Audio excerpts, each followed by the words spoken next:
시청자 여러분 안녕하십니까? 뉴스 현장 시작합니다. 북한 김정은 위원장이 연말 전원회의에서 남한과의 통일은 성사되기 어렵다며 대남 노선의 근본적인 방향 전환을 선언했습니다. 김 위원장은 특히 남북이 적대적이고 교전 중인 두 국가라며 남한 영토 평정을 위한 준비에 박차를 가하라고 강경 발언도 쏟아냈습니다. 이태영 기자의 보도입니다. 북한 김정은 위원장은 어제 열린 연말 전원회의에서 남북 관계를 적대 관계로 선언했습니다. 김정은은 한국을 남조선이 아닌 대한민국이라 부르며 통일의 대상이 아닌 전쟁 중에 있는 교전국 관계, 적대적 두 국가 관계로 공식화한 겁니다. 김정은은 이어 핵무력을 포함한 모든 물리적 수단과 역량을 동원해 남조선 전 영토를 평정하기 위한 대사변 준비에 계속 박차를 가해 나가야겠다고 덧붙였습니다. 영토 평정은 대한민국을 정복의 대상으로 본다는 의미입니다. 한반도 적화 통일 대상이지 협력의 대상이 아니다. 이렇게 선언한 거고. 김정은은 또 흡수 통일, 체제 통일을 국책으로 정한 대한민국 것들과는 언제 가도 통일이 성사될 수 없다는 것이라고 강조했습니다.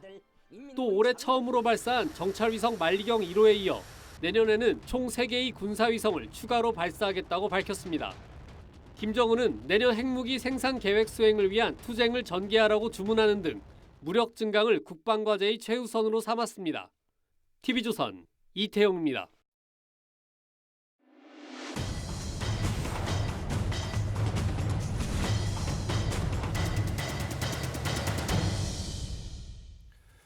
북한의 이슈들을 분석하고 전략을 짚는 북한을 보다 시간입니다. 앞서 보신 것처럼 북한이 대남 노선의 근본적인 방향 전환을 공식 선언했습니다. 전문가 두 분 모시고 김정은 위원장의 셈법과 새해 도발 가능성 등을 자세히 짚겠습니다. 네, 문성묵 한국국가전략연구원 통일전략센터장 그리고 김근식 국민의힘 송파병 당협위원장 함께합니다. 안녕하세요. 안녕하세요. 안녕하세요. 안녕하세요. 자, 일단 북한이 노동당 중앙위원회 연말 전원 회의를 통해서 이 남북 관계를 교전 중인 두 국가 관계로 규정을 하고 이 근본적인 방향 전환을 선언한 걸로 평가가 되는데 어떻게 의미를 평가하십니까?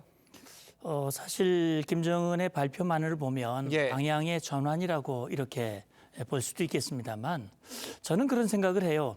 북한이 언급을 하면서 남북 관계를 동족 관계 또는 동질 관계가 아니다. 이제 적대적인 두 국가 관계다 이런 얘기를 했는데 저는 그런 생각이 듭니다. 북한이 과연 우리를 동족으로 생각한 적이 있는가?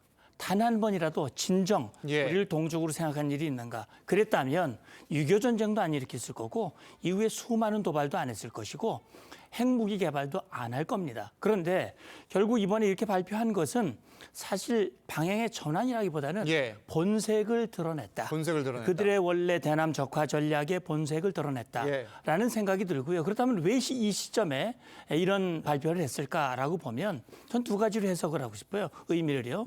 첫째는 내부적으로 굉장히 어렵습니다. 김정은이 핵미사일 역량을 강화하는 데는 성과가 있었지만 그 외에 주민들의 먹고 사는 문제라든지 굉장히 어렵거든요. 주민들 하나로 결집시켜야 할 필요가 있습니다. 그럼 외부를 굉장히 불안한 상황으로 만들어야 되고요. 두 번째는 북한 젊은이들 한류, 케이팝 좋아합니다. 자, 저 대적이야, 우리의 적이야, 우리 동족이 아니야라고 하는 것을 보여줌으로써 주민들의 적대감을 갖도록 만드는 것이죠. 한 가지 더 강조를 한다면 대남 대미 노선으로서 결국 한국을 향해서 위협을 가하고 미국을 향해서 자 올해 너희들이 그렇게 우리를 위협을 한다면 이제는 적대 관계로 전환해서 이제는 핵 역량도 강화하고 도발을 고도하겠다라고 하는 도발의 예고편이다. 저는 그렇게 보고 싶습니다. 도발 가능성이 높아졌다 이런 말씀인데 이 김정은 위원장의 발언이 오늘 공개가 됐습니다. 실제 어떤 이야기를 했는지 지금 시점에서 남북 관계에 미칠 영향이 상당할 것 같은데 일단 강대강 노선을 천명했고 이 통일은 성사될 수 없다. 이런 강경 발언을 쏟아냈는데 내용 듣겠습니다. 장관 북남 관계를 돌이켜보면서 우리 당이 내린 총적인 결론은 하나의 민족, 하나의 국가, 두 개 제도에 기초한 우리의 조국 통일 노선과 극명하게 상반되는 흡수 통일, 체제 통일을 국책으로 정한 대한민국 것들과는 그 언제 가도 통일이 성사될 수 없다는 것입니다. 일단 대한민국 것들이라는 다소 과한 표현도 나왔고 지금 하나의 민족, 하나의 국가 두 개의 제도에 기초한 노선 이게 사실 과거 고려연방제 그리고 낮은 단계의 연방제가 있었는데 이거를 바꾸겠다 공식 선언한 거네요. 지금 노동당 중앙위 전원회의 결론으로 김정일 위원장이 김정은 위원장이 한 것으로 돼 있기 때문에 저는 이게 제 책에도 좀 미리 썼습니다만 그동안에 쭉 북한의 대남 전략의 변화를 생각해 보면 이제는 과거 우리가 남북 관계 좋을 때 많이 들었던 이야기 중에 하나가 민족 공조 아닙니까? 그렇죠. 우리 민족끼리. 뭐 이런 것에 이제 기초해서 남북 대화가 진행됐다. 그리고 지금도 일부 진보 진영에서는 남북 대화가 우리가 열심히 하면 될 것이라는 생각도 바로 우리 민족끼리 민족 공조에 그 기대를 갖고 있었던 겁니다. 그러나 이미 2010년 이후부터요. 김정은 이후에는 사실은 대남 전략이 근본적으로 바뀌면서 민족이란 단어가 북한에서 사라집니다. 사라졌다. 그리고 우리 민족 제일주의라는 게 오래전에 있었던 담론이 있는데 우리 국가 제일주의 이미 다 바뀌어 있어요. 우리 국가 제일주의로 바뀌었죠. 우리 국가 제일주의 바뀌고 그게 이제 우리 인민대중 제일주의 또 바뀌었거든요. 그러니까 민족이란 담론이 노동신민이고 조선중앙TV고 북한의 공식 매체에서 이미 다 사라졌거나 흔적이 없습니다. 그렇기 때문에 지금 북한의 남쪽에 대한 비난도 과거에 달린 게 어떤 거냐면 조평통이나 통전부가 나서는 게 아니라 외무성에서 나서세요. 국가 대 국가의 개념으로 보는 거예요. 그러니까 다른 나라다. 국가다. 민족이 아니라고 이미 오래전부터 쭉 흐름을 가져왔고 김일성 민족이라고 예전에는 굉장히 자기를 자랑했는데 그것도 김일성 조선으로 바꿉니다. 민족이라는 단어를 다 빼요.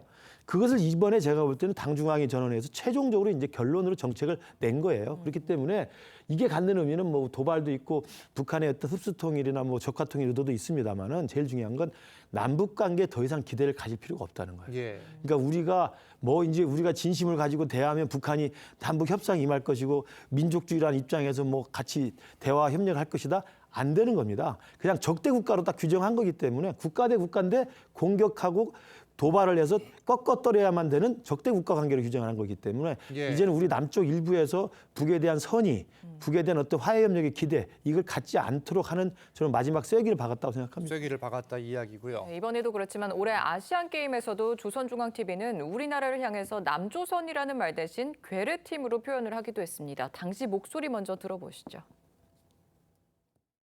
여자 축구 우리나라 팀과 괴뢰팀 사이의 준결승 경기가 진행되었습니다. 경기는 우리나라 팀이 괴뢰팀을 4대 1이라는 압도적인 점수 차이로 다승한 가운데 끝났습니다. 사실 이 대한민국이나 한국이라는 표현 대신 북한은 남조선으로 호칭을 해왔는데 이마저 이야기를 하지 않고 괴뢰라는 표현을 썼고 오늘은 아예 이제 적대 관계로 사실상 규정을 지은 건데 이 북한 매체는 이런 말도 했습니다. 우리 제도와 정권을 붕괴시키겠다는 괴뢰들의 흉악한 야망은 민주를 표방하든 보수의 탈을 썼든 조금도 다를 바가 없다. 이게 사실상 여와 야를 합쳐서 기대할 바가 없다. 이런 이야기를 하는 것 같거든요. 사실 아마 우리 시청자 여러분들께서 기억하시는 분들도 계실 거예요. 2018년 1월 1일 김정은이 신년사를 육성으로 발표했을 때 그렇죠. 북남 관계를 사변적으로 발전시키고 싶다. 평창올림픽의 성공을 기원한다. 그리고 이어서 남북 정상회담이 그 해에 2번이나 열렸고 맞습니다. 싱가포르에서 트럼프와 김정은이 만나기도 했어요. 그때 아마 김정은의 마음속에는 문재인 정부는 그래도 북한과 가까워지기를 원하는 정부이기 때문에 함께하면 뭔가 자기들에게 정치적 실익이 있을 것이다. 경제적 이익이 있을 것이다. 라는 기대감이 있었지만 결과는 아니었거든요. 결국 2019년 2월 하노이 노딜 이후에 결국 북한은 이제 미국을 향한 정면 돌파전을 선언하고 2020년 6월에 김여정이가 우리를 향해서 대적 관계, 대남 관계는 대적 관계다. 그러면서 개성에 있는 연락사무소를 폭파시키는 그런 만행을 했어요. 사실은 오늘 뭐 대남 관계 이런 것 같지만 이미 2020년부터 3년 동안 쭉 끌어온 겁니다. 그러니까 말씀하신 대로 그동안 김대중, 노무현, 문재인 이런 진보, 소위 진보 정부는 햇볕 정책, 북한을 향해서 뭐 선대하고 이렇게 했지만 그 정권이나 보수 정권이나 다를 바가 하나도 없다. 소위 말하는 흡수통일. 그다음에 일민족, 일국가, 일체제 통일을 지향하는, 왜냐하면 우리 정부의 통일이 3단계 통일 아닙니까? 일민족, 일체제, 일국가, 뭐 인민족으로 표현은 요즘은 좀 잘 안 씁니다만 그렇게 해왔다는 얘기거든요. 예. 그런 점에서 지금 오늘 북한의 속내를 그대로 드러내놓고 있다, 저는 그렇게 봅니다. 네, 또 국정원에서는 북한이 총선을 앞두고 군사 도발할 가능성이 크다고 했습니다.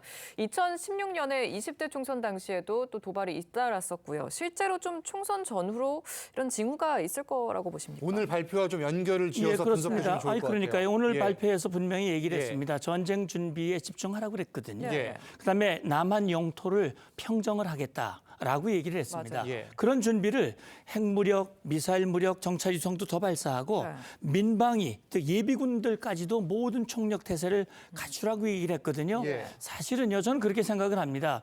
그래도 보수와 진보를 싸잡아서 비난을 했지만 그래도 마음속에는 진보가 되기를 원하는 마음이 더 많을 거예요. 왜? 자기들이 요리하기가 좋다.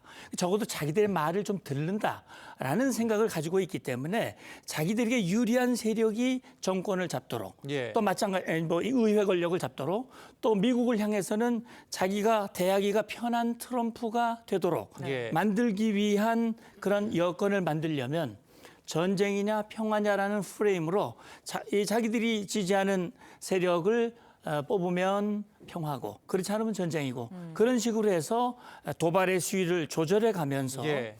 선거에 개입을 시도할 가능성이 있다. 그건 이미 국정원도 그런 경고를 한 바가 있고요. 예. 오늘 전원회의 결정 내용도 보면 그런 맥락으로 읽을 수가 있다고 봅니다. 이게 사실 남한 영토 평정이 뭐 말은 할 수 있지만은 무시무시한 표현이잖아요. 그렇죠. 실제 가능성이 있을까요?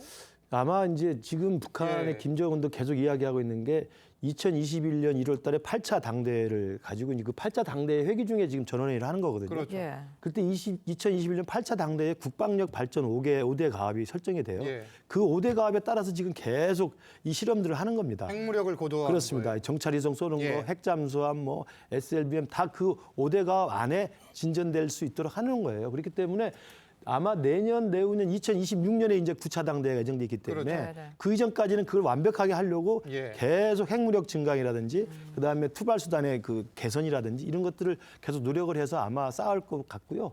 그다음에 이제 남한 영토에 대한 대한민국을 지칭하면서 남한 영토에 대한 평정을 이야기한 건 뭐냐면 그동안에 북한의 노동당 규약이나 헌법이라는 데는 민족해방인민민주주의혁명을 해서 한반도의 전국적 범위에서 한다 이렇게 돼 있었어요. 예. 그러니까 통일이라는 걸 자기들 나름대로 설정을 해놓은 거죠. 네네. 그게 다 규약에서 빠져 있습니다. 요즘에는 빠져 있고 자기 나라 사회주의 조선을 지킨다라는 이야기를 하면서 자기들의 핵무력 강화를 통해서 전쟁을 도발을 하면 우리도 강력하게 응징해서 남한까지 다 먹겠다는 이야기거든요.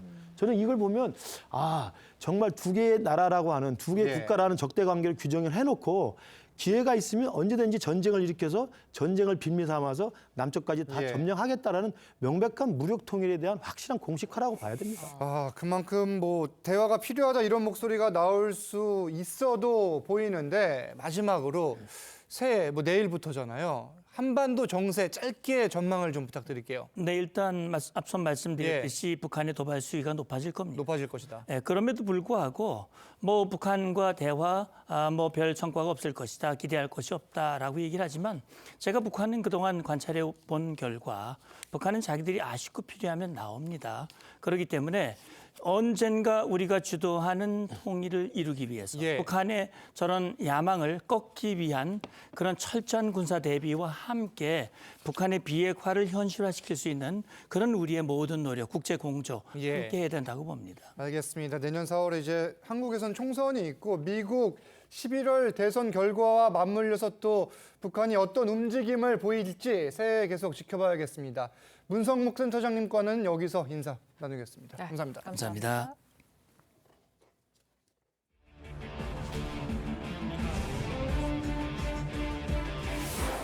지금 가장 최대의 비극은 노인네들이 너무 오래 산다는 거예요. 빨리빨리 돌아가셔야 돼요.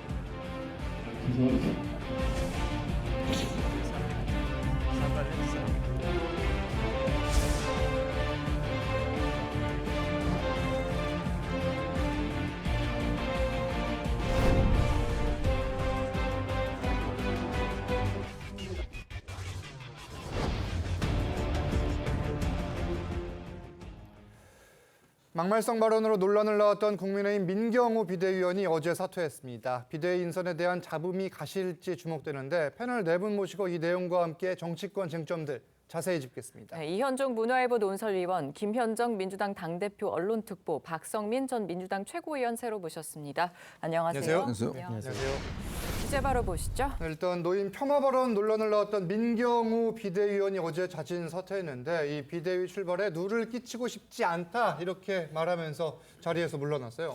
일단 뭐 이 발언 자체가 이제 야당 측에서 문제 삼고 또 대한노인회 측에서도 이제 문제를 삼으면서 그렇죠. 네. 사실은 비대위 전체의 어떤 좀 발목을 잡을 수 있다 이런 판단을 내렸던 것 같습니다. 네. 아마 또 일부에서는 또 이제 이 민경우 위원이 그동안 뭐 거듭 이제 유튜브라는 데 많이 출연했기 때문에 또 추가적인 막말이 있는 게 아니냐 이런 또 있었거든요. 그러니까 이런 것들을 좀 사전에 차단하기 위해서 본인이 빠른 어떤 사퇴를 택한 것 같습니다.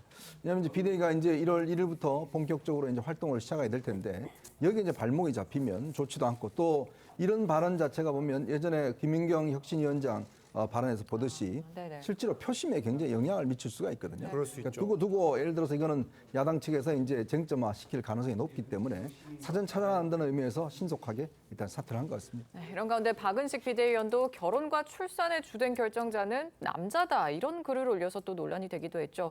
민주당에서는 좀 어떻게 보고 계십니까? 이런 발언들.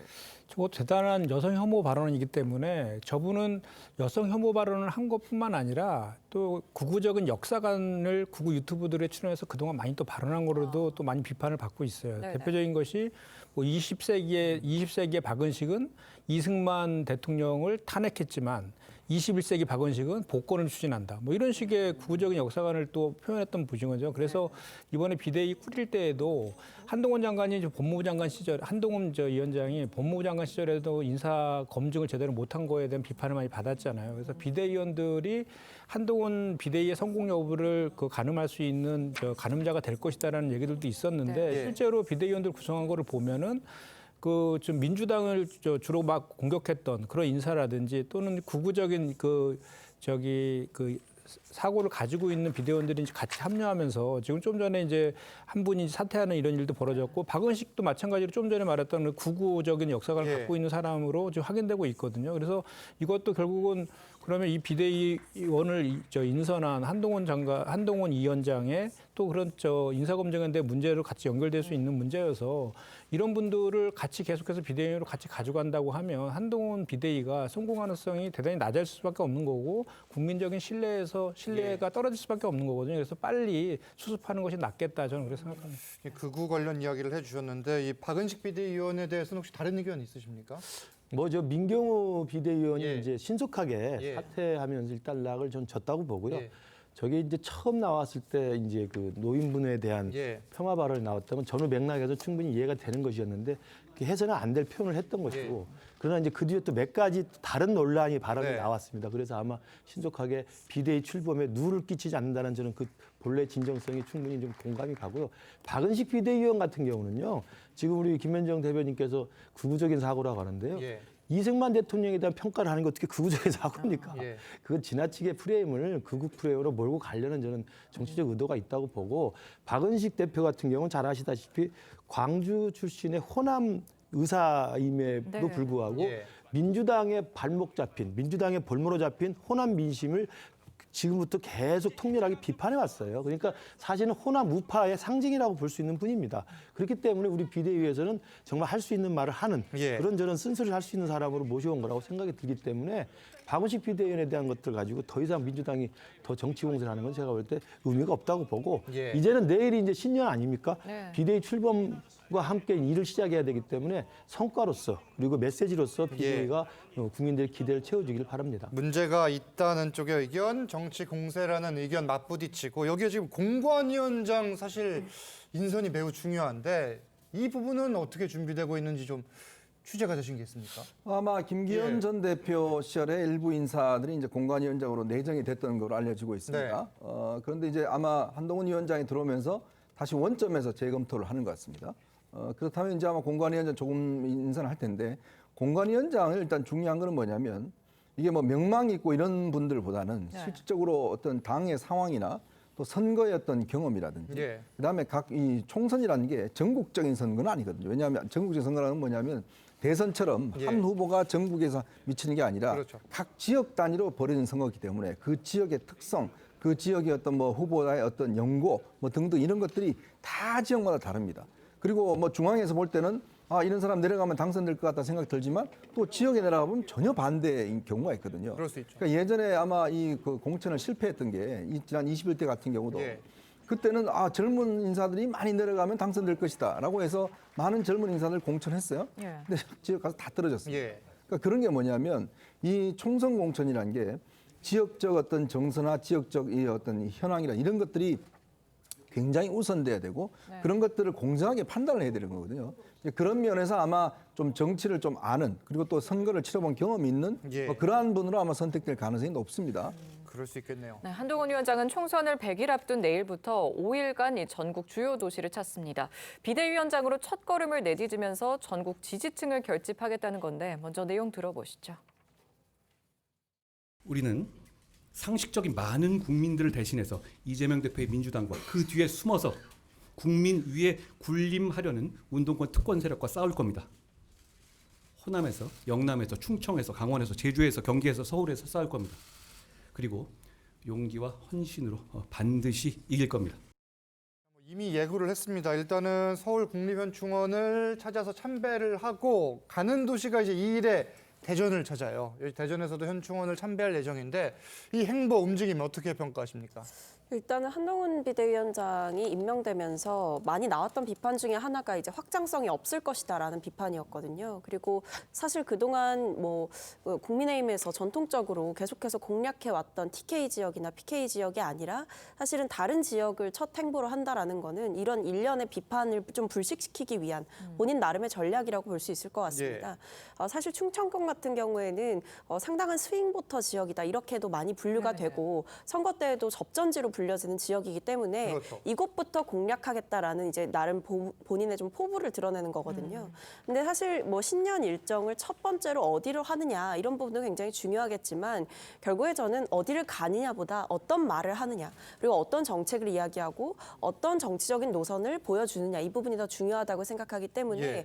첫 부분에서 스윙부터 지역을 선택한 것은 나름의 의미가 있지만 그것보다 비대위원 인선에서 불거지는 이런 잡음이나 아니면 수평적인 당정 관계를 만들 수 있느냐 이런 남아있는 과제들이 더 산적해 있기 때문에 그런 부분을 좀 더 지켜봐야 될 것 같습니다. 네, 또 4일에는 광주 5.18 민주묘지를 참배하고 또 광주시당 신년 인사회도 참석할 예정이라고 하는데 호남 민심을 좀 감싸는 거에 성공을 할 수 있을까요? 어떻게 전망하세요? 근데 이번 건 같은 경우는 이제 비대위원장이 되고 나서 의례적으로 찾아가는 거라고 저는 이제 해석이 되고요.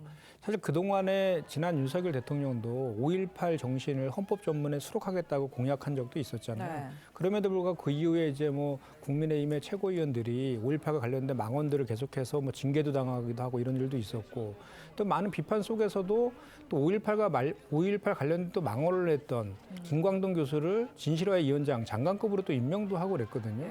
그래서 그리고 또 이제 얼마 전에 그 새만금과 관련된 사업 예산들 대폭 축소했지 않습니까? 예. 이렇게 호남과 관련된 그 뭐 발언이라든지 정책이라든지 이런 것들 예산이라든지 이런 것들에 대해서는 거꾸로 가면서 이렇게 무슨 위기 때라든지 또는 뭐 선거 때만 되면은 그 호남에 찾아가서 이렇게 참배하고 이런 모습들이 이제는 이제 호남의 그 민심을 얻기에는 예. 많이 너무나도 이제 알려졌다 그런 이제 의도들이 그렇기 때문에 앞으로 정말 좀 전에 우리 그 박최고 전 최고께서 얘기한 것처럼 정말로 호남 민심을 국민의힘에서 잡으려면 진정성 있게 정책이나 예산이나 이런 것들 뒷받침되는 행보들이 뒤따라줘야 된다. 이 말씀을 다시 한번 드립니다. 그동안 행보를 봤을 때 한계가 명확할 거다 지금 이런 지적인데 반론 있으십니까?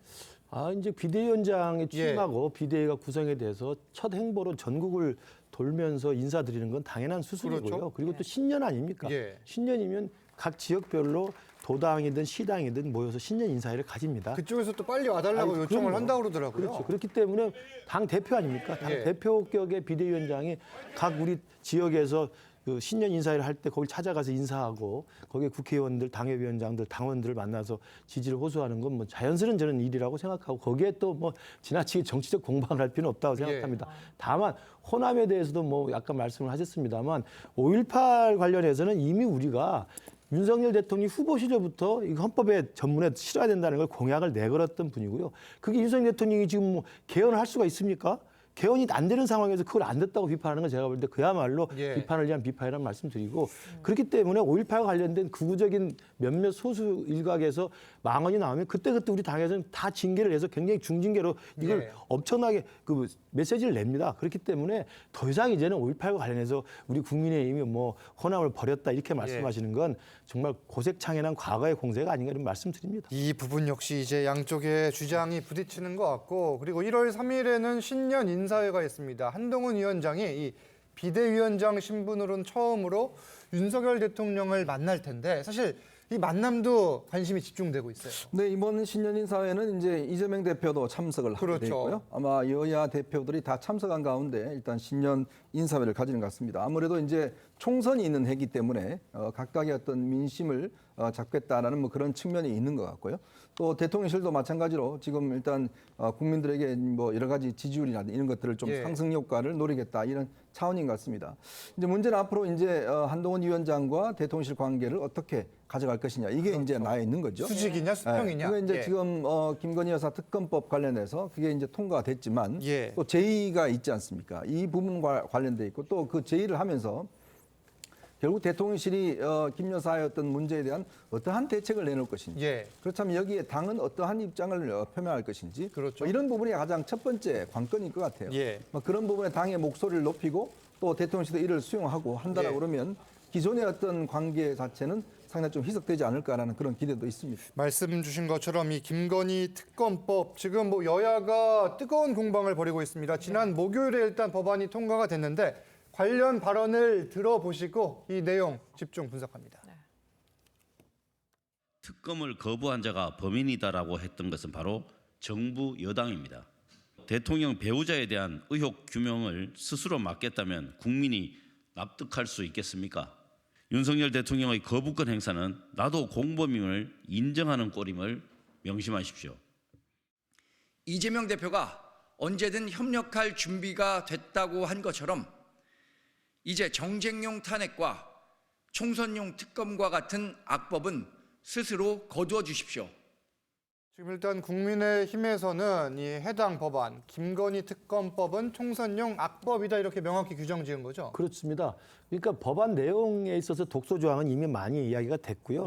그리고 이제 국민들이 납득하기 어려운 건 우리 그 국민의힘 쪽에서 계속 입장을 냈습니다만 총선을 코앞에 두고 특검을 하고 그것도 대통령 부부와 관련된 걸 그다음에 의혹만을 가지고 특검을 하는 거기 때문에 이건 뭐 누가 봐도 명백한 정쟁용 또는 총선용 악법이라는 규정을 하고 있고요. 누차 말씀드립니다만 그 2007년에 이명박 당시 대선 후보의 BBK 의혹에 대해서도요. 대선 전에는 특검을 하지 않아요. 대선 끝나고 있죠. 그렇습니다. 그러니까 그런 게 지금까지 정치권의 일종의 그 관례였습니다. 총선이나 대선 같은 큰 선거를 앞두고 그것도 가장 휘발성이 높다고 의혹을 제기하는 대통령 부부와 관련된 걸 특검을 통과시켜서 60일, 70일 내내 이걸 계속 울거먹는다고 생각해 보십시오. 이걸 누가 국민이 납득하겠습니까? 그게 하나 있고요. 두 번째는 지금까지 특검이라는 게 전부 여야 합의로 다 통과가 됐습니다. 야당이 문제 제기를 하든 그러면 여당이 또 협상을 해서 여당도 납득한 수준에서 특검의 방향, 수사 대상, 특검의 추천 이런 걸 다 여야 합의로 했거든요. 지금 민주당은 합의할 생각이 전혀 없습니다.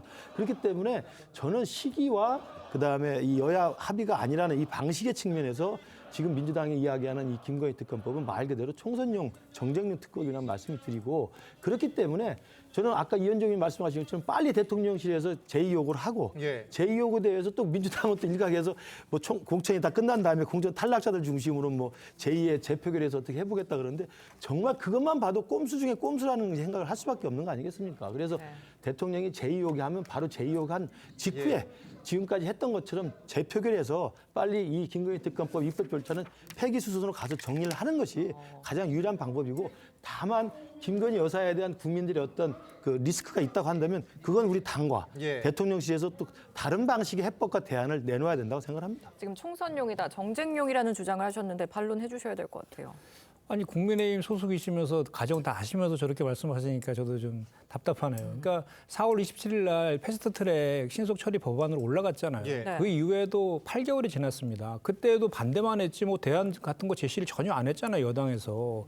그것은 김건희 여사가 대상이기 때문에 그런 측면 아니겠습니까?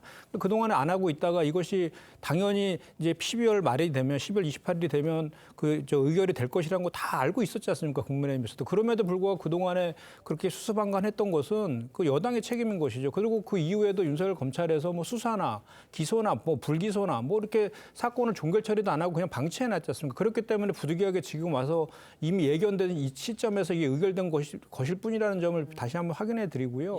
그다음에 뭐 다 아시는 내용 아닙니까? 이 특검법의 12조의 브리핑 조항이라든지 뭐 그리고 이게 여당과 관련된 여당의 살아있는 권력과 관련된 특검이기 때문에 여당의 추천권을 그동안 배제해 왔지 않습니까? 최순실 특검도 그랬고 드루킹 특검도 그랬고 고 이해람 중사 특검도 다 똑같은 내용들이 지금 다 이 특검법에 들어가 있는 내용이어서 전혀 뭐 새로운 것이 들어온 것이 아닙니다.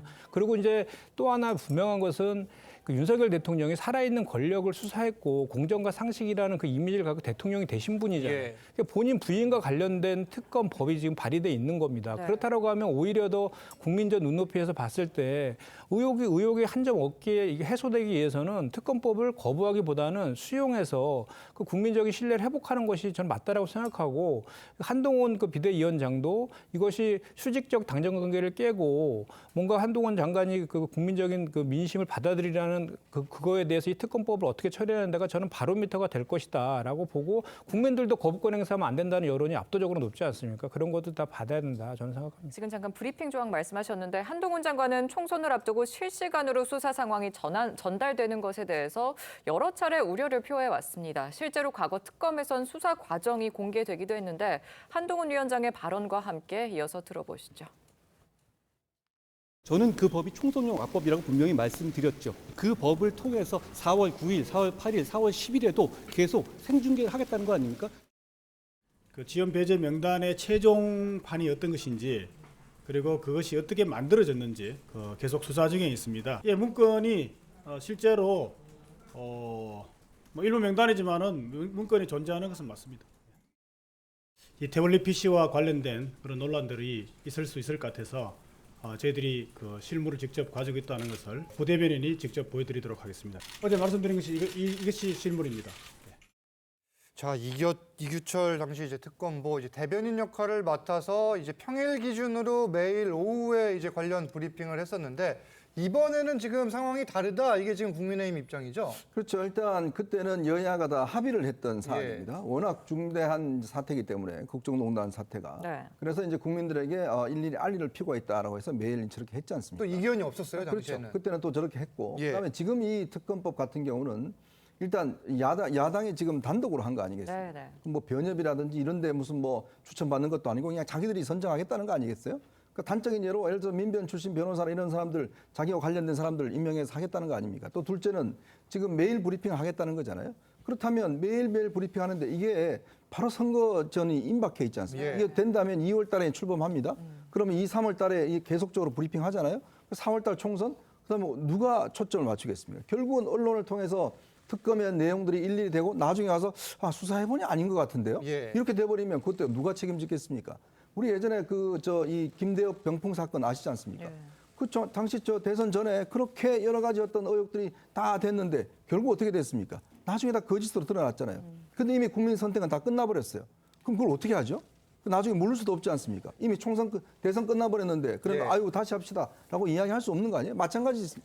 지금도 마찬가지로 이게 총선 직전에 이런 식으로 계속적으로 브리핑이 된다 그러면 결국 국민의 선택에 영향을 줄 수가 있잖아요. 그렇다면 정말 이게 총선에 영향을 미치지 않으면 총선이 끝난 다음에 해도 문제 없는 거 아니겠습니까? 정하고 싶다 그러면 저는 그런 거라도 해야 될 텐데 문제는 이미 야당이 스케줄을 다 잡아놓은 거죠. 이미 총선을 81억 들여서 특검과 특검보 모두 다 자기들이 다 임명하고 결국 그런 선거를 하겠다는 그것이야 다 국민들이 알고 계신 거 아니겠습니까? 이 시기를 되돌려 보면은 이제 최순실 특검은 2016년 1월, 2016년 12월, 2017년 1월, 2월 과정을 거치면서 진행이 됐고 대선이 그때 당시에는 예정이 안 돼 있었습니다. 이 박근혜 전 대통령이 3월에 탄핵이 됐고 5월에 이제 선거가 치러졌기 때문에 선거가 예정돼 있지 않은 상황에서 특검이 진행됐던 것이고 이번에는 사실 총선이 뭐 예정이 돼 있는 거잖아요. 이 부분을 지금 지적하는 거거든요. 근데 어떻게 보세요? 이게 처음에 이 예. 김건희 여사의 특검에 대해서 최초 제안이 나왔던 시점은 이제 선거를 앞두고 이 선거 직전에 영향을 줄 것이다라고 예상되는 시점이 아니라 뭐 정확히는 2022년 9월이었던 것으로 기억을 합니다. 예. 근데 그때 당시 이제 최초 제안됐을 때에는 사실 뭐 그때도 마찬가지로 국민의힘 측에서 아무런 대답을 하지 않았던 것으로 기억을 하고요.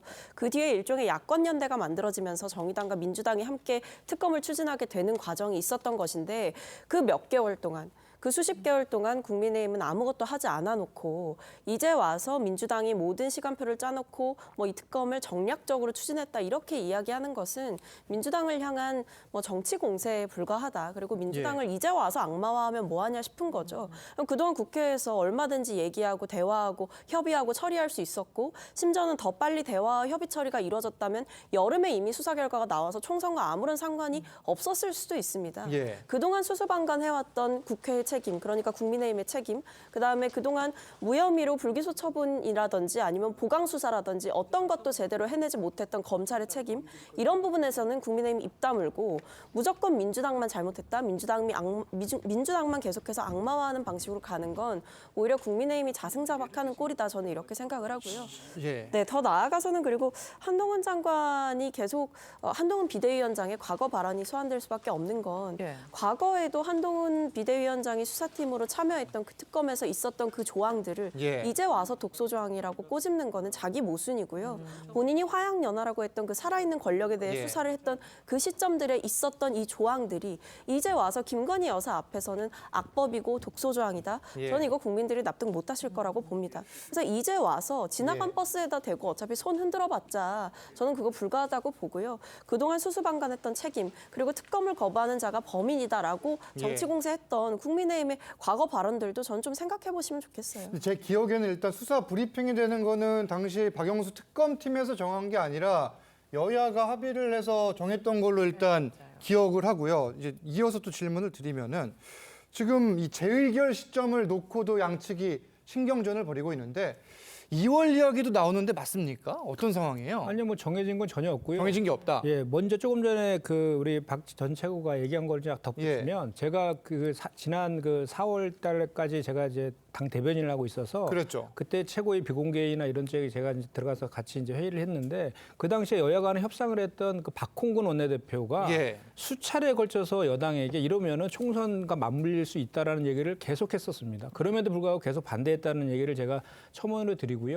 이 재의결 시점과 관련해서는 국회의장이 이제 적게 정하게 되어 있잖아요. 그래서 아직 우리 당에서 뭐 이렇게 그 입장을 갖고 있는 것 같지는 않고요. 일단은 대통령께서 그거에 대해서 거부권 행사를 이제 한 다음에 절차가 진행되는 것이기 때문에 근데 일각에서는 저희가 마치 그 국민의힘에서 공천 탈락한 의원들이 나중에 이제 반란표를 내서 무기명 투표이기 때문에 그저 찬성하지 않을까라는 그걸 기대해서 우리가 늦추려고 한다 이런 시각도 있지만 조금 전에 말씀해 주셨어요. 예, 그건 아닌 것 같고 왜냐하면 우리 민주당도 공천 상황은 마찬가지 아닙니까? 민주당에서도 이탈표가 나올 수 있다. 그럼요. 그거는 뭐 서로 같은 상황이고 다만 이제 이런 게 있지 않습니까? 지난번에 저희가 우리 이재명 대표에 대해서 체포 동의안이 가결됐잖아요. 그때 그러니까 이런 게 있는 겁니다. 이렇게 그 무기명 투표로 하고 의원들이 하나하나의 헌법 기관이기 때문에 본인의 소신이 있을 수 있어요. 그리고 제가 알기로도 여당 내에서도 이 특검법은 받아야 된다라는 생각하는 의원분들도 상당수 있는 거로 제가 알고 있거든요. 그런 분들이 어떻게 표결할 것인가는 지켜볼 문제라고 생각합니다. 지금 뭐 국민의힘에서는 임기중 관련 특검 자체가 없었고 또 노무현 전 대통령은 측근히 연루된 특검법을 거부했다 이렇게 반발을 하기도 했는데 실제 어떤 입장인 거예요? 그러니까 이제 민주당에서 공세를 벌이는 것 중에 하나가 YS, DJ가 다 가족과 관련된 걸 특검을 거부한 적이 없다 이런 얘기인데 그 DJ, YS 다 가족과 관련된 특검이 통과된 적이 없어요. 그냥 검찰 수사를 한 겁니다. 검찰 수사로 다 종결을 한 거고요.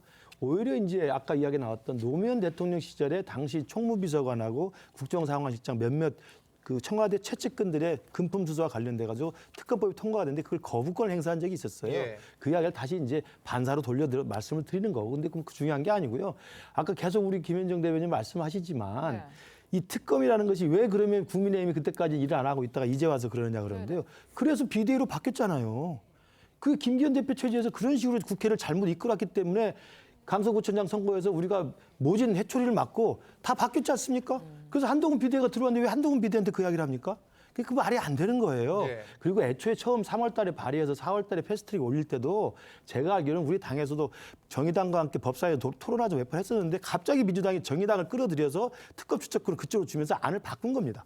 그러니까 단지 우리가 그 협상에 응할 수가 없었어요. 이번에 통과된 안도 정의당 아니죠? 그럼요. 예. 그렇기 때문에 저는 그 과정에 대해서 국민들이 다 납득할 만하게 사실관계가 있다는 말씀 드리고 어찌됐든 간에 그걸 뭐 국회에서 성실하게 협상 임하지 않았다고 이야기해도 그것까지 제가 이해한다 하더라도 그래서 김기현 대표 사퇴한 거고 그 지도부가 다 날아간 겁니다. 예. 그 새로운 지도부 들어왔잖아요. 근데 왜 새로운 지도부한테 그 이야기를 하죠? 제가 볼 때 너무 말이 안 되는 거고요. 정말 국민들이 쳐다볼 거예요. 이게 이제 곧 제1을 요구하면 재표결 할 텐데 재표결 하면 곧 저게 법안이 폐기되게 되어 있습니다. 그러면 일단락이 되는 겁니다. 그걸 가지고 계속 김건희 특검법을 이야기하면서 근거도 없는 정치 공세를 계속 할 텐데 그걸 1월 달 안에 정리가 되면 아까 우리 이현정 의원이나 제가 말씀드린 것처럼 한동훈 비대위 그리고 대통령실에서는 정말 협의를 통해서 김건희 여사에 대한 새로운 어떤 대안과 해법들을 국민 눈높이에서 제시를 할 거라고 생각합니다. 저도 이거 잠깐만 할게요. 지금 김근식 교수님 말씀대로라면 이게 예를 들어 100번을 양보해서 그러면 예를 들어서 일각에서 제기되었던 총선 이후에 하자. 살아있는 권력이 있는데 총선에 영향을 미치는 총선 이후에 하자. 이런 일각의 시각들도 있었잖아요. 근데 대통령께서 바로 거부권 행사했잖아요. 대통령실에서. 그러면 그거에 대해서 그러면 그 한동훈 비대위원장이 그러면 총선 이후에 하는 거에 대해서 한번 수정안을 제시한다는 이런 모습들을 연출해야 되는데 전혀 그렇지 않지 않습니까? 바로 독소조항 얘기하다가 약간 여지가 있는 듯이 한 그런 태도에서 바로 그냥 이건 저기는 악법이다라고 규정하고 바로 거부권을 이제 그대로 이제 추진하는 이런 쪽으로 바뀌어 버렸지 않습니까? 네, 지금 말씀하셨는데 이 반면에 또 거부권 행사로 국민의힘도 민주당 이재명 대표의 경우처럼 방탄 프레임에 갇힐 수 있지 않을까 좀 이런 우려의 시각도 나오거든요. 어떻게 보십니까? 그러니까 이게 뭐 거부권 행사가 사실 이제 이게 되면 이게 왜냐하면 제의 요구를 하는 법안 자체는 이 시한이 없습니다. 원래는 이제 거부권 제의 요구는 15일 안에 하게 돼 있거든요. 지금 이제 법제처로 넘어간 걸로 알고 있어요. 넘어가 법제처에서 심사를 해서 한 7, 8일 심사를 해서 대통령실 넘어가면 15일 이내에 이제 대통령이 제의 요구를 하게 돼 있는데 그 다음에는 사실은 한정이 없잖아요. 그러면 이거를 아마 계속 민주당은 뭐 아까는 그럴 뜻이 없다고 그러셨는데 두고 보십시오. 계속 끌 겁니다. 계속 끌고 계속 이 논쟁들을 벌여갈 거예요. 왜냐하면 유리하니까. 그렇게 해서 한번 2월 넘어가서도 계속 끌면서 아마 이제 공천 탈락하고 뭐 이런 것들 하면서 그때 가서 뭐 아니면 그만이고 뭐 그렇게 하면서 전국의 어떤 주도권을 계속 가져갈 텐데요. 저는 이거 뭐 그래봤자 소용없습니다. 왜냐하면 지금 국민의힘에서 나간 의원들을 다시 뭐 이거에 대해서 찬성표 던질 것이다. 국민의힘은 여당이에요. 뭐 그런 것들은 여당이기 때문에 그럴 일은 없는 것이고 제가 볼 때는 빨리 이 문제를 끝내고 오히려 총선이 이런 특검법 이런 논쟁이 아니라 정말 지금 대한민국의 문제를 어떻게 하면 해결할 것인지에 대해서 양당에서 각각의 공약과 사람들을 내놓고 그 경쟁하는 쪽으로 좀 가는 것이 뭐 저는 합당한 처사인데 문제는 뭐 모르겠습니다. 지금 민주당이 얼마나 인적 쇄신과 그런 걸 할지는 모르겠지만 계속적으로 이재명 대표의 어떤 이 의혹들이 계속되기 때문에 뭔가 새로운 걸 제시할 수 없다면 모르겠지만 그러나 아마 국민들은 좀 뭔가 새로운 어떤 국민들을 위한 안들을 내놓고 투표하기를 원할 것 같습니다. 알겠습니다. 실제 어떻게 흘러갈지는 좀 지켜보기로 하고 이어서 민주당 소식으로 가보겠습니다. 이재명 대표와 이낙연 전 대표가 어제 전격 회동을 했습니다. 합의점을 찾는 데는 실패했는데 어제 영상을 잠깐 보고 오시죠. 당의 부족함이 많다고 생각될 수 있고 실제로 기대치에 부족한 점이 있겠지만 당을 나가시는 것이 그 길은 아닐 것이다라는 간곡한 말씀을 드렸습니다. 우리 총리님 다시 한번 깊이 제고해 주시기를 부탁드립니다. 오늘 민주당의 변화 의지를 확인할 수 없었던 것이 매우 안타깝습니다. 좀 더 가치 있는 일을 위해서 제가 할 길을 가겠습니다. 통합지대에 관련된 얘기도 있었을까요? 네, 그걸 거부했습니다. 이재명 대표님께서는 당은 기존의 시스템이 있다. 당원과 국민의 의사가 있어서 존중해야 한다. 따라서 사퇴나 비대위를 수용하기 어렵다. 이렇게 말씀하셨고요. 이재명 대표와 이낙연 전 대표 결국 결별 수순이 되는 겁니까? 어떻게 되는 건가요? 이게 보니까 좀 결과가 좀 아쉽는데요. 그런 생각이 들더라고요. 이제 이낙연 전 대표는 이미 그 신당을 만들 생각을 굳히고 있었던 거 아니었냐. 그래서 그동안에 명분 쌓기를 하고 있었던 거 아닌가라는 생각이 좀 드는 것이 예. 아직 두 분이 만나기도 전에 최성 전 시장과 이석현 전 그 의원께서 탈당을 하고 그 이낙연 신당으로 합류하겠다 이런 것까지 얘기한 상태에서 만나셨거든요. 그런데 지금 만나는 전제 조건이 대표가 사퇴하고 통합 비대위를 꾸리자라는 그 요구를 딱 걸고 배수진을 치고 이제 만나다 보니까 지금 현재 우리 그 통합 비대위를 꾸리라는 것은 공천권을 나눠 갖자는 얘기 아니겠습니까? 그리고 지금 현재 이재명 대표가 사퇴해야 되는 뚜렷한 명분 자체가 지금 있는지가 의문이거든요. 왜냐하면 어쨌든 지난 강서 보궐선거에서 우리가 압승도 했고 그렇게 인신구속이 목표였던 것에 대해서 영장도 기각된 그런 상황이어서 지금은 민주당이 오히려 통합과 단결을 통해서 당 혁신을 통해서 윤석열 정부의 폭정과 태행에 맞서가지고 총선 승리로 나아가는 것이 지금 해야 될 역할인데 갑자기 대표를 사퇴하라고 요구하다 보니까 당내에서도 그런 요구나 그런 것에 대해서 명분을 얻지 못하고 같이 하는 의원들조차도 지금 없는 거 아닙니까? 그래서 원칙과 상식이라는 의원들도 당내 다양한 그 쓴소리를 하고 혁신을 요구하고 있지만 이낙연 전 대표의 신당과는 또 선을 또 긋는 모습을 갖고 있지 않습니까? 탈당 카드를 고민하고 있다 뭐 이런 보도도 있는데 아닙니까 그거는? 지금 좀 말만 그렇게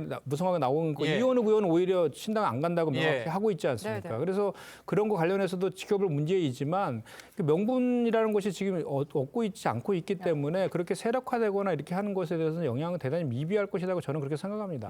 또 이런 가운데 이낙연 전 대표는 이 새해 첫날 지지자 100여 명과 행주산성에서 신년 행사를 갖습니다. 어떤 의미가 담겨 있는 건지 먼저 목소리와 함께 들어보시죠. 해맞이 가는 것은 그냥 해맞이 행사입니다. 그 추운 데서 무슨 긴 얘기를 하겠습니까? 자, 일단 뭐 해맞이 행사를 하고 이제 신당을 실제 창당할지 관심이 모아질 수밖에 없는데 이렇게 되면은 이재명 체제에는 타격이 없을 수는 없는 거잖아요. 당연히 뭐 있을 수밖에 없고요. 근데 일단 1차 회동이라고 해야 될까요? 1차 회동에서는 뭐 좋지 않게 이제 빈손으로 끝나게 된 모양새인데 뭐 그럼에도 이제 정치란 게 또 생물이고 이제 선거까지 그래도 몇 달 남은 시점이 있다 보니까 저는 충분히 이 사이에도 몇 번 더 만날 수 있을 거라고 보고요. 뭐 극적인 갈등 봉합이 될 수도 있다라는 전 그 희망의 끈을 좀 놓지 않으려고 합니다. 그래서 뭐 지금 뭐 해맞이 행사를 가는 걸 두고도 뭐 신당 창당에 더 가속화가 붙는 거 아니냐 하지만 어쨌든 공식적인 일정이나 이런 것들은 이낙연 전 대표께서 본인이 국민들 앞에 설명드리겠다 연초에 이렇게 말씀드린 바가 있어서 뭐 이 해맞이 행사가 곧 신당 창당의 뭔가 발족식이다 이런 건 전혀 아닌 것 같고요. 아마 이 신당 창당에 대해서 의지는 공식화하셨지만 구체적인 타임라인이라던가 이런 시간표는 좀 따로 있을 것으로 보입니다. 그래서 그런 것들이 좀 더 공식화되기 전까지 계속해서 만나고 여러 갈등들을 좀 봉합하기 위한 실질적인 조건에 대한 협상이 좀 필요해 보입니다. 이런 관측도 있더라고요. 그 당내 장악력을 뭐 공천 과정에서 보다 확고히 한 뒤에 추가로 만나면서 요구를 일부 들어줄 수 있다. 어떻게 보십니까? 자, 우선 제가 알기로 아마 이낙연 전 대표 이제 그날 만났잖아요. 특히 이제 이재명 대표가 사무실로 찾아가겠다 이렇게 이야기를 하는 바람에 그래서 이거는 그렇다면 그 만나자라고 해서 만났는데 보통 저런 거 만나면 보통 카드를 좀 준비하고 만나잖아요. 그래서 어떤 제안을 할지 전혀 어떤 변화된 카드 없이 그냥 만났기 때문에 결국 헤어진 수순으로 가는 것 같고 행주산성을 정한 것은 행주산성이 행주대첩이 있었지 않습니까? 일본군을 상대로 외군을 상대로 해서 정말 이 행주에다가 돌덩이 해서 열심히 행주대첩 권율 장군이 승리를 이끌었잖아요. 뭐 그런 등등의 어떤 여러 가지 의미도 있는 것 같고 아마 앞으로는 이제 이낙연 전 대표가 일단 당 창당 작업을 좀 속도를 가할 것 같습니다. 그리고 이제 원칙과 상식 의원들 같은 경우도 굉장히 고민을 많이 하는 것 같아요. 아예 불출마냐 아니면 탈당이냐를 놓고 12월 오늘 이제 이게 상황이 끝났기 때문에 내년 초 되면 이제 그런 상황이 올 것 같고요. 이제 그런 상황에서 이제 이재명 대표가 공천을 만약에 이제 뭐 지금 현재로 보면 거의 친명 위주로 할 겁니다. 결국 하고 난 다음에 본인이 여러 가지 한동훈 비대위가 있어 좀 대비되는 효과가 있잖아요. 그렇다면 제가 볼 때는 아마 2월 중순이나 말쯤 되면 본인이 사퇴를 하고 비대위 체제로 가는 뭐 그러면서 조금 이미지 변신을 하려고 하는 뭐 그러한 시나리오도 아마 내부적으로 검토가 되고 있는 것 같아요. 그렇지만 또 마찬가지로 이재명 대표가 과연 그럼 지역구 출마하느냐 아니면 선거법에 따라서 비례대표로 가느냐 이 문제는 아직까지 좀 결정이 남아 있는 것 같습니다. 알겠습니다. 실제 결별로 갈지 아니면 봉합이 될지 이 부분도 신년에 계속 지켜봐야겠습니다. 어제 한동훈 비대위 관련 대담 중 이 비서실장으로 임명된 김영동 의원 관련 그래픽에서 변호사 출신이 검사 출신으로 잘못 표기돼 방송됐습니다. 시청자분들께 혼란 드린 점 사과드리겠습니다. 정치권 쟁점은 여기까지 듣겠습니다. 패널 네 분 말씀 여기까지 듣겠습니다. 감사합니다. 감사합니다.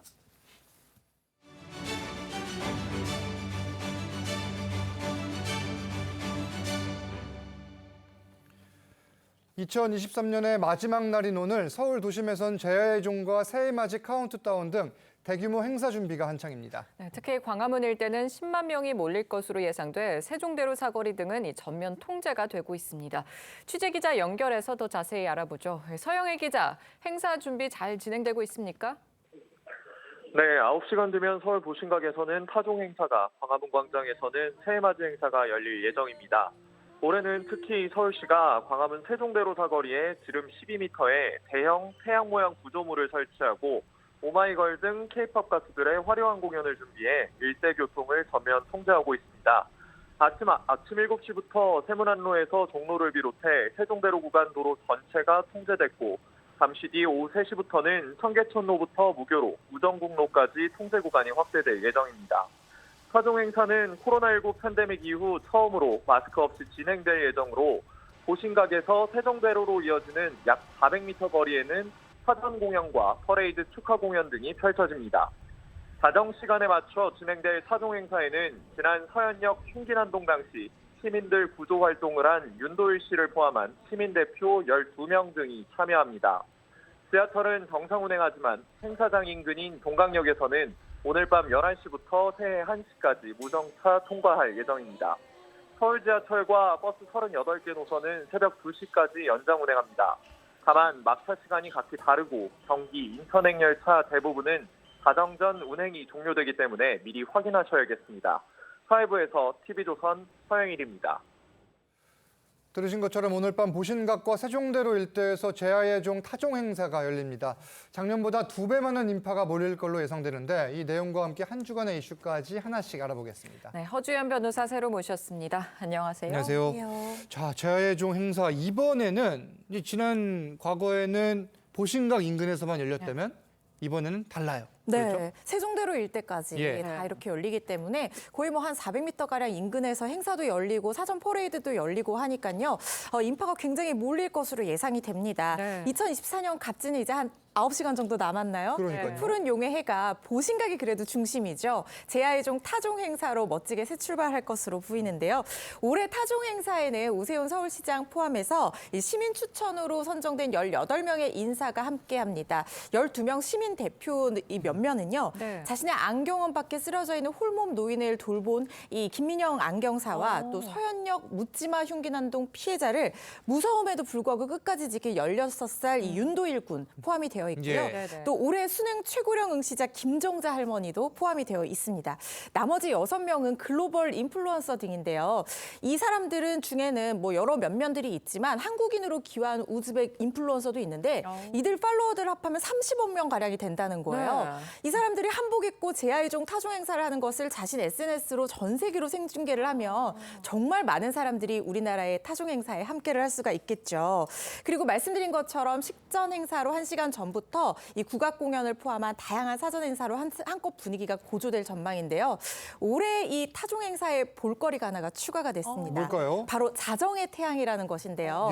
이 12m, 지름 12m가량의 거대한 인공 구조물로 만든 태양인데요. 지금 다 오고 있네요. 저 화면이네요. 맞습니다. 저 장면인데요. 이게 이 자정의 보신각 타종 행사를 뒤에서 지금 세계에서 가장 빨리 떠오르는 태양이 될 것이라는 생각이 드는데 어둠이 걷히고 새로운 해가 떠오르는 모습을 극적으로 연출할 것이라고 해서 굉장히 기대가 됩니다. 그 이후에도 K-팝 댄스 공연이 이어지면서 분위기가 한층 더 달아오를 전망입니다. 그렇겠네요. 그런데 무엇보다 사실 안전 관리 굉장히 좀 중요할 것 같아요. 맞습니다. 이게 작년보다 한 2배 정도 많은 10만 명이 운집할 것으로 것으로 예상이 되기 때문에 관리 인력도 2배 이상 키웠습니다. 지금 시와 종로구에서 교통관리요원, 안전관리요원 작년보다 2배 늘려서 1,100명 가까이 투입할 예정이고요. 경찰 경력도 2,500명가량 투입이 됩니다. 경찰관 450명 포함해서 기동대 34개 부대와 혹시 모를 테러 위협에 대비해서 특공대 6개소에 배치가 된다고 하고요. 그리고 교통이 통제가 될 것으로 보이는데 오늘 밤 11시부터 1시까지 지금 핵심이 되고 있는 행사장 주변의 종강역이 무정차 통과로 이루어질 것으로 보이고요. 광화문역도 통제가 될 것 같은데 밤 12시부터 새벽 2시까지 만약에 몰릴 경우에 입구가 통제가 되고 인근 역으로 분산 유도할 수 있으니까요. 이용에 참고하셔야 될 것 같고 그리고 연장 운행이 새벽 2시까지 되기는 하지만 노선에 따라서 막차 시간이 다를 수 있거든요. 집에서 출발하시기 전에 한번 확인해 보셔야 될 것 같습니다. 네, 뭐 비단 서울뿐만 아니라 전국 방방곡곡에서 해넘이 그리고 새해맞이 행사가 열리는데 안전 유의하시면서 즐기시기를 바라겠습니다. 다음 소식 짚겠습니다. 이 새벽 시간 역주행하던 전동 킥보드가 이 승용차와 충돌하는 사고가 발생했는데 아찔한 사고가 벌어졌어요. 그렇습니다. 30일 새벽 12시 반쯤 이 서대문구에서 인근 차도에서 역주행하면서 오던 전동 킥보드와 마주오던 승용차가 충돌하는 사고가 발생을 했는데요. 이 전동 킥보드에 원래 한 사람만 타야 되는데 20대 여성과 30대 남성 2명이 헬멧도 착용하지 않고 타고 있었던 상태라고 합니다. 그래서 지금 30대 남성이 의식 불명 상태에 중태에 빠진 것으로 보이는데요. 차량 운전자는 그나마 다행히 크게 다치지 않은 것으로 보이는데 일단 운전자들은 모두 음주 상태는 아닌 상황으로 판단이 되고요. 자세한 사고 경위 추가 조사가 필요해 보입니다. 네, 그런데 전동 킥보드에 2 이상이 함께 그리고 말씀하신 것처럼 헬멧도 없었는데 이런 경우 불법이거든요. 어떻게 해야 될까요? 처벌이? 이거 같은 경우에는 물론 헬멧도 그렇고 탑승 인원 초과도 잘못한 일이지만 이 부분은 당연히 범칙금 부과 대상이고요. 그런데 더 문제는 역주행을 했어요. 이 밤 시간에 보이지 않는 상황에서 이렇게 중앙선을 넘어서 역주행을 하게 되면 전동 킥보드도 도로교통법 적용을 받아서 12대 중과실 사고에 해당할 것으로 보입니다.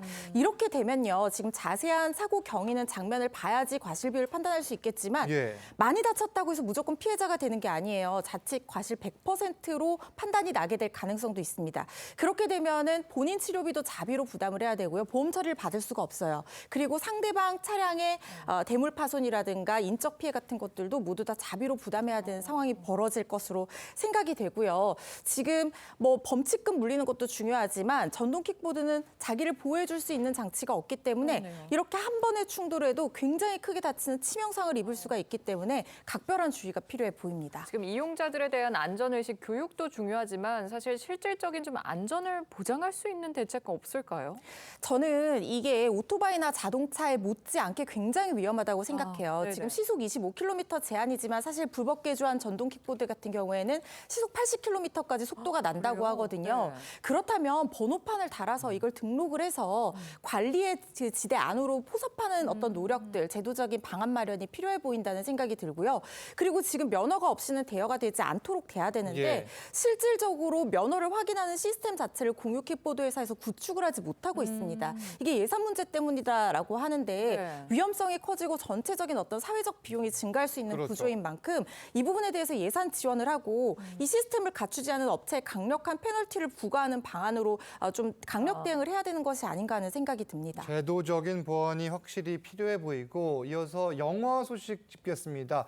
올해 범죄도시 3에 이어서 서울의 봄까지 1000만 영화가 2편이나 나왔는데 한국 영화의 봄이 찾아오나 했지만 속사정을 살펴보면 99%가 적자를 면치 못했다고 해요. 올해 개봉한 한국 영화가 650편이래요. 그런데 손익분기점을 넘기지 못한 영화가 거의 대부분입니다. 넘긴 영화가 6편입니다. 그럼 1%도 안 되거든요. 그럼 사실상 99% 영화는 적자라는 거예요. 우리 뭐 범죄도시 3, 서울의 봄, 이 쌍천만 영화가 나와서 굉장히 반가운 소식이기는 했지만 이 손익분기점 넘긴 영화가 1%도 되지 않는다는 것은 사실상 일부 영화만 대성공을 거두고 대부분의 영화 영화들, 이 허리 역할을 해줄 수 있는 중추 영화들이 없다는 얘기거든요. 네네. 그래서 우리 한국 영화계의 발전을 위해서 내년에는 좀 허리가 두툼해질 수 있는 영화계의 모습을 좀 볼 수 있어야 하는 것이 어떤 숙제로 남는 것이 아닌가 싶습니다. 네, 또 이런 가운데 명량 한산에 이은 이순신 3부작의 마지막 편이죠. 노량이 개봉 11일 만에 300만 관객을 돌파했어요. 네, 내년에 곧 1000만 관객을 넘기는 첫 번째 영화가 될 수 있을지 기대가 되는 상황인데요. 지금 이게 서울의 봄과 이렇게 비슷한 추이로 지금 관객이 들고 있어요. 네. 나흘 만에 100만 넘기고 엿새 만에 200만 넘기고 이번 열 하루 만에 300만 관객을 돌파를 했거든요. 거기다가 지금 계속해서 연휴가 이어지고 있기 때문에 더 관객이 들 것 같다는 생각이 들고 또 이 노량이 우리 국민들이 좋아하는 이 영웅 이순신 장군의 마지막 해전을 지금 모티브로 하고 있는 영화이지 않습니까? 그러다 보니까 이 관객들, 가족 단위의 관객들이 많이 들 것으로 생각이 돼서 내년 첫 1000만 영화 소식을 기대해 볼 만하다는 생각이 듭니다. 그렇네요. 지금 뭐 노량뿐만 아니라 새해에는 영화계 전체가 좀 밝게 웃을 수 있었으면 좋겠습니다. 허주연 변호사는 여기서 인사 나누겠습니다. 감사합니다. 서울의 눈비는 모두 그쳤지만 흐린 날씨가 이어지고 있습니다. 현재 충청 이남 지역은 비가 내리고 있고 강원 지역은 많은 양의 눈이 내리고 있는데요. 특히 영동 지역은 이틀째 대설주의보가 발효 중인 가운데 밤까지 강하고 많은 양의 눈이 내릴 것으로 예상됩니다. 내일 강원 산간과 북부 동해안에 최대 15cm 이상의 폭설이 쏟아질 수 있겠고요. 내륙 지역에서는 1cm 미만의 눈이 조금 더 내린 뒤 오늘 오후부터 밤사이 그치겠습니다. 오늘 낮 동안에 큰 추위는 없겠는데요. 서울과 대전이 6도, 대전과 울산 9도 예상됩니다. 오늘 낮 동안에는 큰 추위는 없겠습니다. 오늘 흐린 날씨 탓에 해넘이 감상은 어렵겠는데요. 내일은 맑은 날씨 속에 새해 첫 해를 감상할 수 있겠습니다. 대구는 아침 7시 32분, 대전은 7시 42분, 서울은 7시 47분에 밝은 해를 볼 수 있겠습니다. 새해 첫날인 내일은 대부분 지역이 맑은 뒤 오후부터 점차 흐려지겠습니다. 동해안과 제주도에는 흐린 날씨가 계속되겠습니다. 날씨였습니다. TV조선 뉴스 현장 마칩니다. 2023년 남은 한 해 잘 마무리하시길 바랍니다. 함께 해주신 여러분 고맙습니다.